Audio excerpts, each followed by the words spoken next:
What do you think about the implications of artificial intelligence on Berkshire's businesses beyond autonomous driving and Geico, which you've talked about already?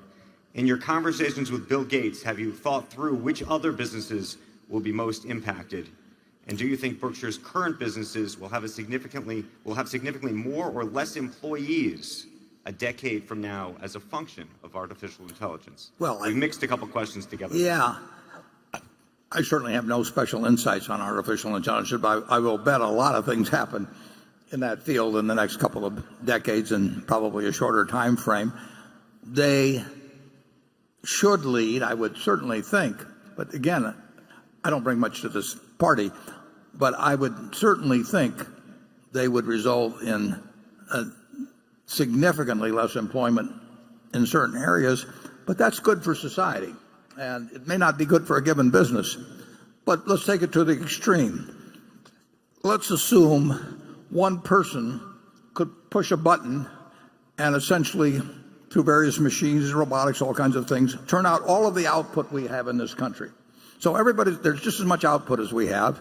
It's all being done by, instead of 150 some million people being employed, one person. Is the world better off or not? Well, it certainly would involve less hours a week of work per week and so on. I mean, it would be a good thing, but it would require enormous transformation in how people relate to each other, what they expect of government, all kinds of things. And of course, as a practical matter, more than one person would keep working. But pushing the idea that way is you'd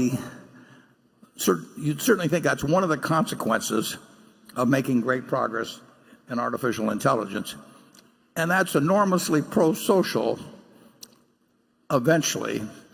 It's enormously disruptive in other ways, and it can have huge problems in terms of a democracy and how it reacts to that. It's similar to the problem we have in trade, where trade is beneficial to society, but the people that see the benefits day by day of trade don't see a price at Walmart on socks or whatever they're importing that says, you're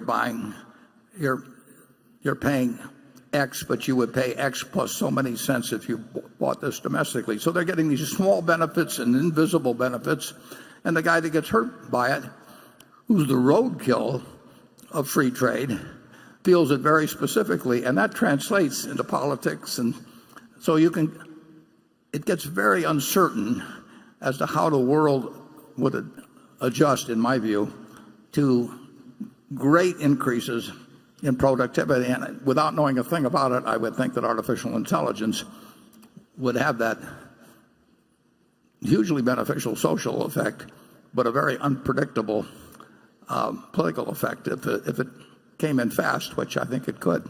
Charlie? Well, you're painting a very funny world where everybody's engaged in trade, and the trade is I give you golf lessons and you dye my hair. And that would be a world kind of like the royal family of Kuwait or something. And I don't think it would be good for America to have everything produced by one person and the rest of us just engaged in leisure. How about if we just got twice as productive? What? How about if we got twice as productive in a short period of time so that 75 million people could do what 150 million people are doing now? I think you'd be amazed how quickly people would react to that. In what way? Favorably. That's what happened during the period when everybody remembers with such affection, back in the Eisenhower years, 5% a year or something. People loved it.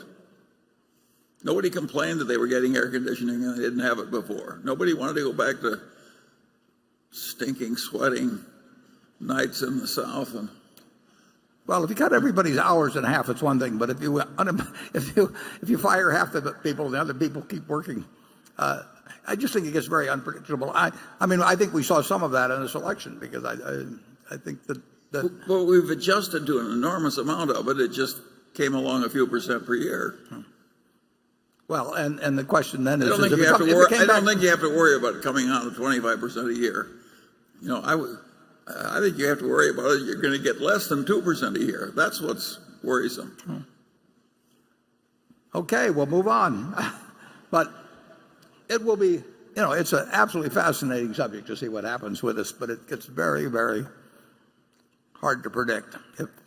If in some way, we've got 36,000 people, say, employed at GEICO, and if you could do the same, perform all the same functions, or virtually all the same functions even, and do it with 5 or 10,000 people, and it came on quickly, and the same thing was happening in a great many other areas. I don't think we've ever experienced anything quite like that, and maybe we won't experience anything like it in the future. I don't know that much about AI, but I don't think you have to worry about that. well, that's because I'm 86. It's not going to come that quickly. Thank you. Well, 2 questions. Machine intelligence. I'm afraid the only intelligence I have is being provided by something that's not a machine. And I don't think I'm going to learn machine intelligence.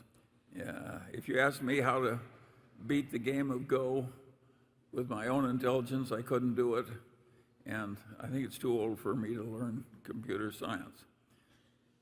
Generally, I think that the machine intelligence has worked. After all, a machine now can beat the best human player of Go. But I think there's more hype in that field than there is probable achievement. Yeah, so I don't think the world is going to be changed that much by machine intelligence. Some, but not hugely. And what was the other question? Well, One was machine intelligence. I think he was getting at capital allocation. Oh, yeah. Yeah. Well, that's such a general question. Generally speaking, we're always trying to get the best, to get something that's worth buying.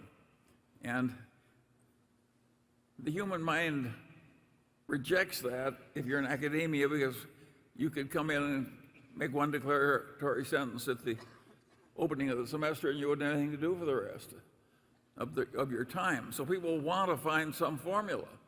It's what I call physics envy. These people want the world to be like physics.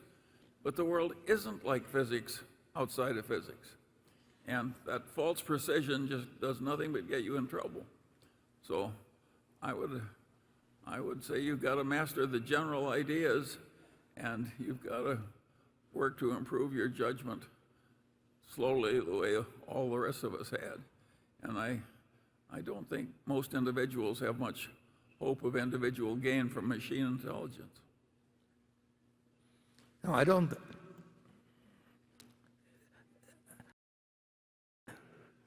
I'm impressed when machines beat Go or something of the sort, or even win the chess or whatever it may be. I don't really think they bring much to the table in terms of capital allocation or investing. And then I may be missing something entirely. Maybe I'm just blind to what's out there.